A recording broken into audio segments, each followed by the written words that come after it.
Hello, good morning. This is probably the most requested and one of my favorite things to talk about for this coffee chat. And if you don't know what a coffee chat is, every Tuesday I go live on Instagram and chat about all things spirituality, wellness, health, home buying, love, literally anything under the sun, but with a spiritual side to it.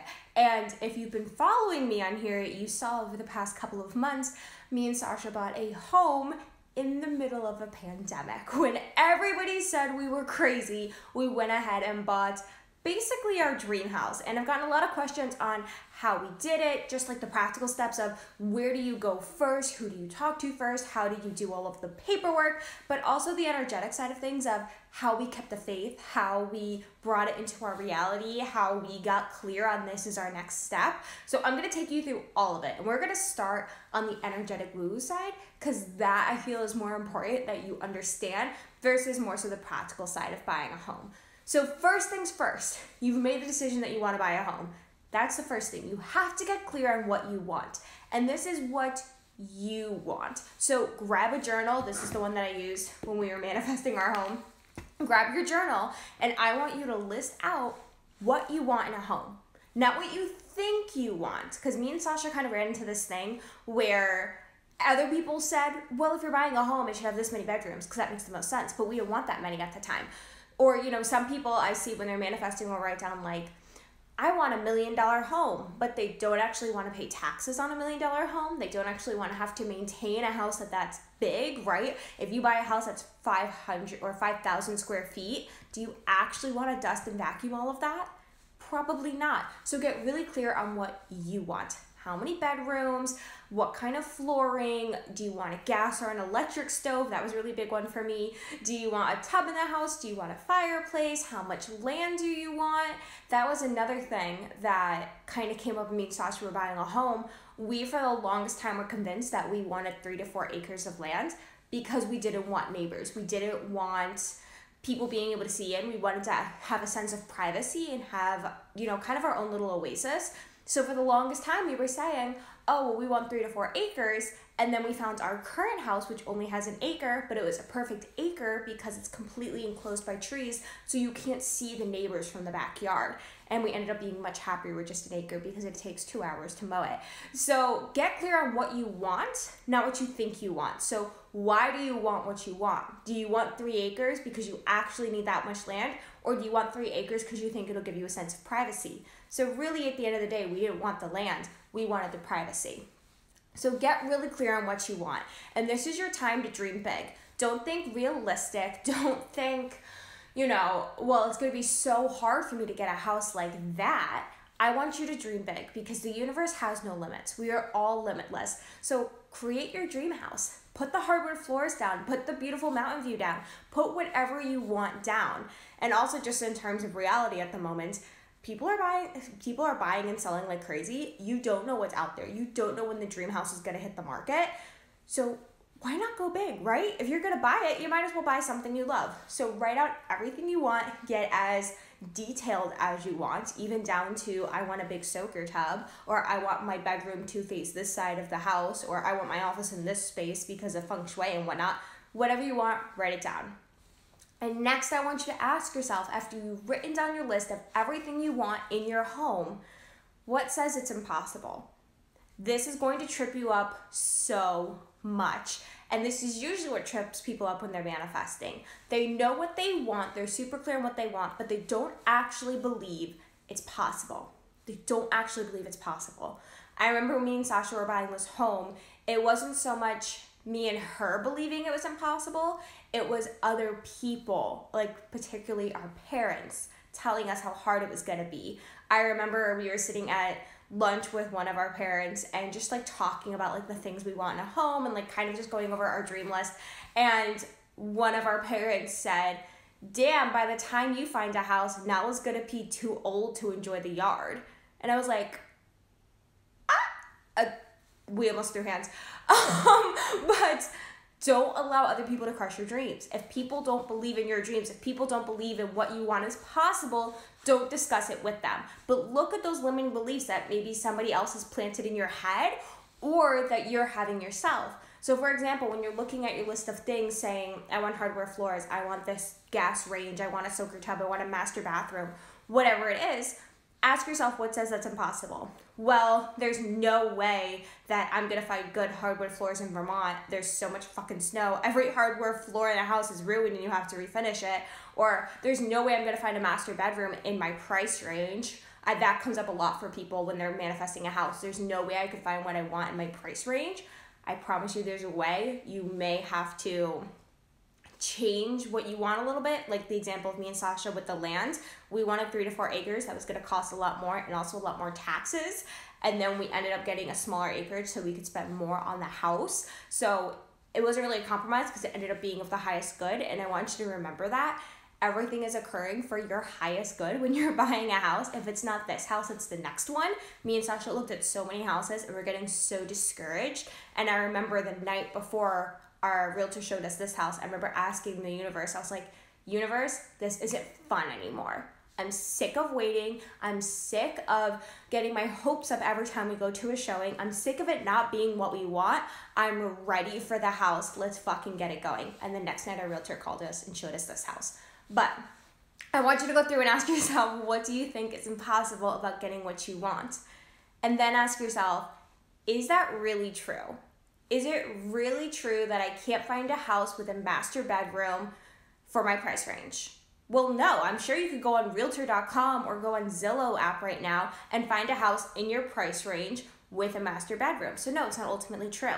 Is it ultimately true that you're not going to find your dream house because you're being too specific before your dog can actually enjoy it? No, that's not ultimately true. I'm currently fucking sitting in it. So look at all of these things telling you that you can't have what you want and prove yourself wrong, right? And you may have a bunch of these come up as you're through the home buying process. Just to give you an idea, ours took like 4 months to find our dream house. You're gonna have a lot of limiting beliefs come up as you go through the process. This isn't like a one-time thing and done, it's manifested, it's here. I wish it was that easy. It takes some time for the universe to catch up with your desires. And in the meantime, you're going to have your limiting beliefs come at you. It's your job all day long to acknowledge these limiting beliefs that come up, telling you you can't afford your house, telling you you're never gonna find it, telling you it's so hard to buy a house in this market. All of those limiting beliefs that come up throughout the day, it's your job to prove yourself wrong and get you back into a good feeling. And that's kind of the last step of manifesting a house. You're gonna go through all these steps of getting clear on what you want, clearing out your limiting beliefs, and then it's a matter of staying in the vibration of the house that you want. So staying in the vibe, staying excited, staying hopeful, staying expectant that it is coming. So one thing that really helped me every day, regardless of what was happening in our home search, is I would visualize our dream house.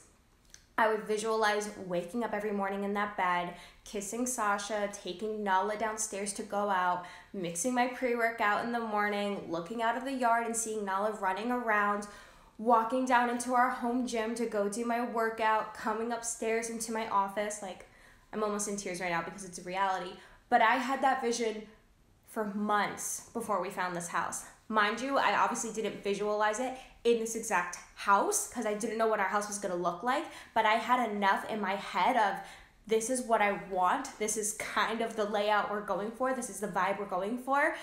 And I got into that feeling every single day until I cried. Every single morning, I sat down in my old office and just visualized the house that we wanted and how my life was going to look in that house, and it helped me get into the vibe. And then I did a few little practical things, like I drove around the neighborhoods that we wanted to live in. I would go on like wayfair.com, or I'd go on Amazon and start decorating and start looking at furniture. When we finally did find this house and we had the showing, and after you see a house, it usually takes about a month or two to get closing done, especially right now with COVID, closing's a little bit longer.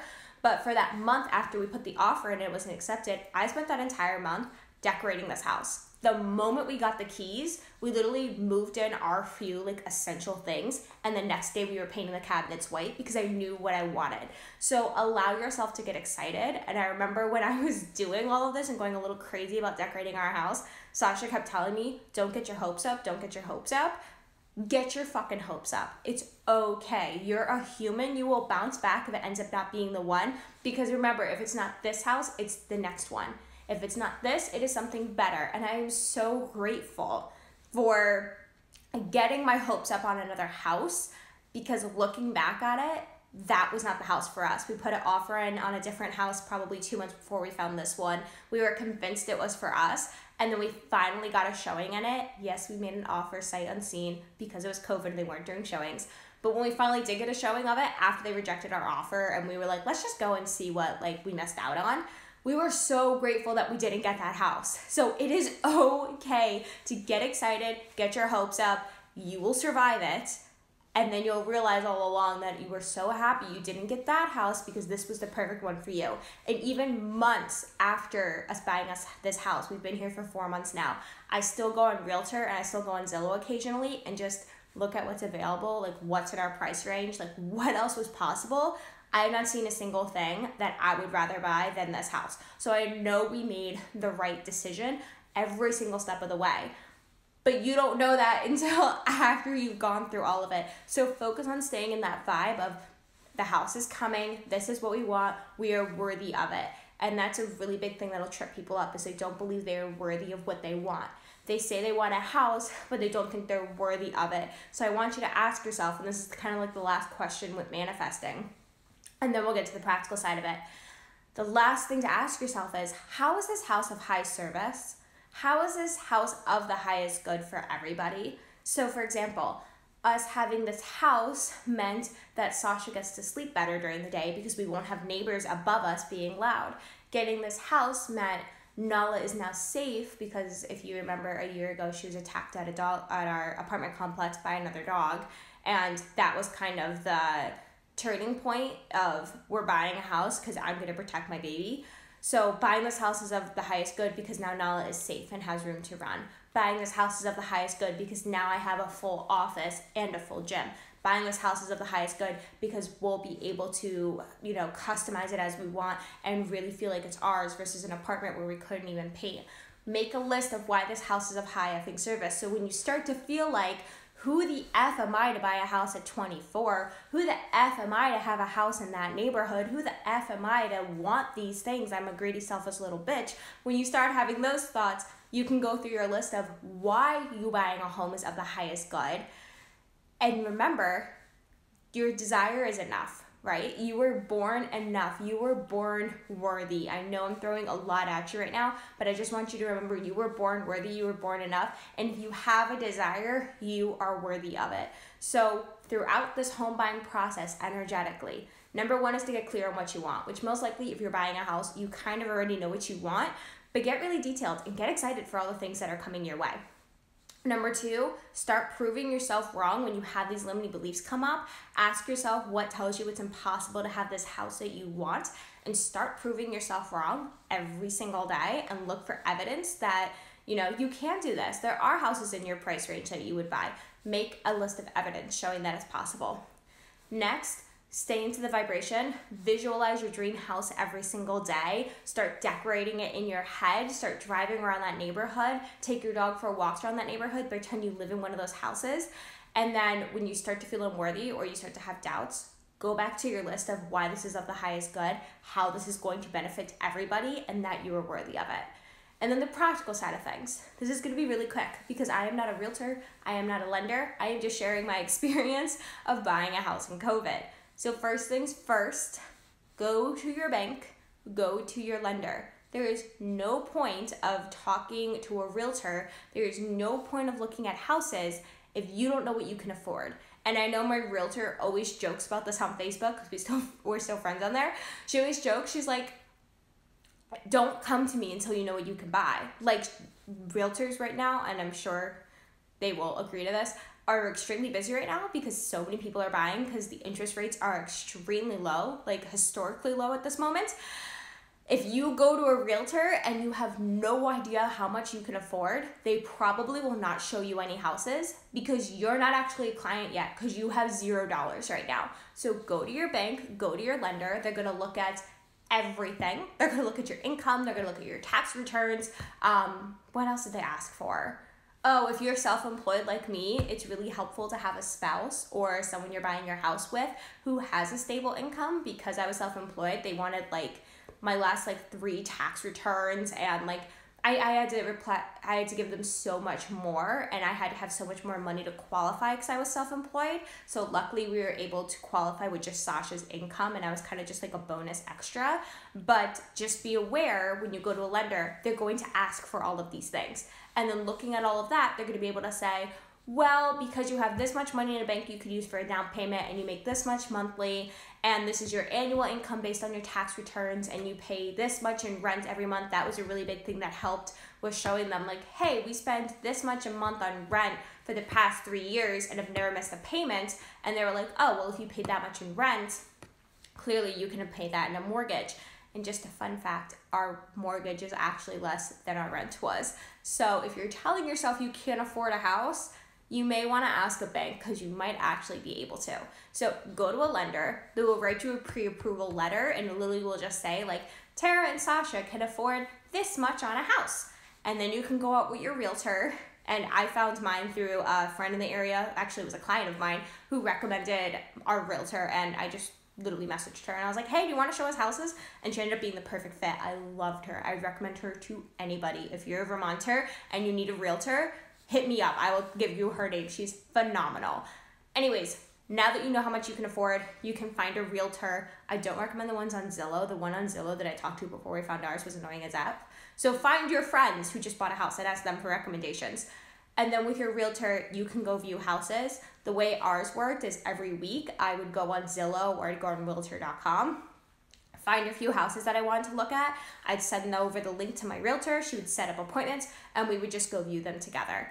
Mind you, with COVID, it got a little weird in there where we couldn't see the houses together, and me and Sasha had to go separately, and it was like a whole thing. I hope it's not that way anymore. But basically, you tell your realtor, hey, I like this house on 82 Macklemore or whatever. And she's like, cool, I'll get us an appointment. And then you go see it with your realtor. And if you like it, you make an offer. And don't worry about the paperwork. I think for the longest time, me and Sasha didn't want to buy a house because we didn't know the process. Your realtor knows all of it. She does it, or he does it all day long, forever and ever. They know what they're doing. You don't have to worry so much about the paperwork side of it. All you need to do is go to your bank, get your pre-approval letter, go find a realtor, start looking at houses, and they will take you through every step of, this is the paperwork that we need, this was what needs to be signed. They'll hook you up with an inspector. Our realtor, like I said again, was phenomenal, hooking us up. Actually, our realtor hooked us up with our lender and our inspector and our attorney and everything else. They will tell you where to go. Don't worry about all the logistical things. I promise you, your realtor knows what the F she's doing. And then we bought our house. That was basically it. We toured this house on like May 16th, put the offer in that night, was accepted the next day, had our inspection like 2 weeks later, and in the whole month leading up to closing, we basically were just going back and forth with our lender every single day, like, hey, here's this tax return, hey, here's this proof of income, hey, here's blah, blah, blah, whatever it may be. And if you're, I know one of the things that stressed me and Sasha out when buying our house was how the F are we going to make a down payment, or how we're going to make 20%, because a lot of people aim for 20% because then you don't have mortgage insurance. And 20% simply means if your house is worth, let's say you were spending 20 or 200,000 on a house, that means a 20% down payment would be 40,000. If you don't have 40,000 in the bank, it's not a big deal. You can apply for other mortgages that some of them only require like 3.5% in a down payment, but you will have mortgage insurance. Literally, it was like, originally we were only going to do 15% out on this house because it was actually 5,000 over what we were pre-approved for. We talked with our lender, he worked it out, but we originally only had 15%, and we were going to have to pay like an extra $70 a month on mortgage insurance, which pissed me off because I was like, that could go to our mortgage and the bank could be paid sooner, but whatever. And we ended up finding the 20%. But when you are looking at a house, don't count yourself out immediately because you don't have thousands and thousands and thousands in the bank. Remember that you can get a house on just 3.5%, and ask your realtor in your area or even your lender, what are the possibilities for you for buying a house? They know all the different types of mortgages. They know about the VA loans. They know everything. They will help you figure it out, but don't count yourself out. If you are currently renting an apartment, most likely you can afford a home if that is what you want, but you have to go talk to the lender and get the ball rolling. And the last thing I wanted to share about buying our house, which is a really great tip if you're not married yet. Sasha and I went to both of our parents and we said, hey, instead of throwing us a lavish wedding, could you help us with down payment? And that's how we got our last 20%. Do we have any idea that's how it was going to work out? Nope. Like I said, me and her are both just sitting here like, we want to buy a house. We don't know where the 20% is going to come from. We'll figure it out along the way. And then we had the genius idea of, instead of having a giant wedding, what if we just asked our parents for that in cash instead and put it towards the mortgage? So there's always a creative way to come up with the money. So don't stress about it. I promise, if it is of the highest good that you have a house, it is of the highest good that you are a homeowner and you no longer have to pay rent, the money will come to you. It will work out. It's all happening on purpose. And remember, if it's not this house, it's the next. If it's not this one, it is the next one. And there's always this or something better. And it's your job to keep the faith. And I know how hard it is to keep the faith when it feels like it's going forever, especially in a home buying process. It took us 4 months of keeping the faith that it was coming. There were so many times where we said it's not happening and we're just gonna stay in our apartment. It is always happening for your highest good. And there's a comment. Hey, you're doing a great job. I have started following you a few days back and feel positive by reading your posts and stories. Thank you. Aw, that made my morning. I'm so happy. I seriously love hearing that because if anybody's in the online realm, it's a lot to put yourself out there on the internet. So it always makes my day when stories or posts or whatever makes your day. So thank you for that, girlfriend. And I think that's all I had on home buying. We could talk about this for hours, and most likely this live will be too long to make into an IGTV, so it might be a two-parter, but I also upload them on YouTube and send them out to the email list every single week. So if you miss a coffee chat, there's always a recap in the email list, and it's also always on YouTube.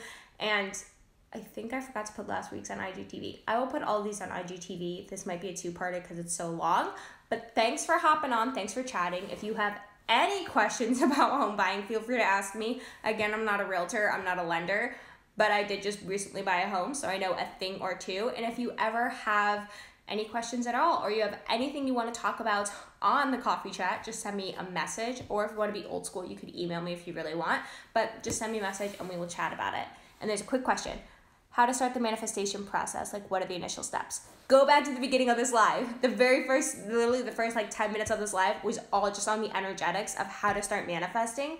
And we talked about it in terms of buying a house, but you can use this process for anything. The same process that I use to manifest my business is the same one I use to manifest my house, same one I use to manifest friendships, same one that I use to manifest clients. And I learned most of it from Amanda Francis, who is the brilliant creator of Money Mentality Makeover, which is currently on sale.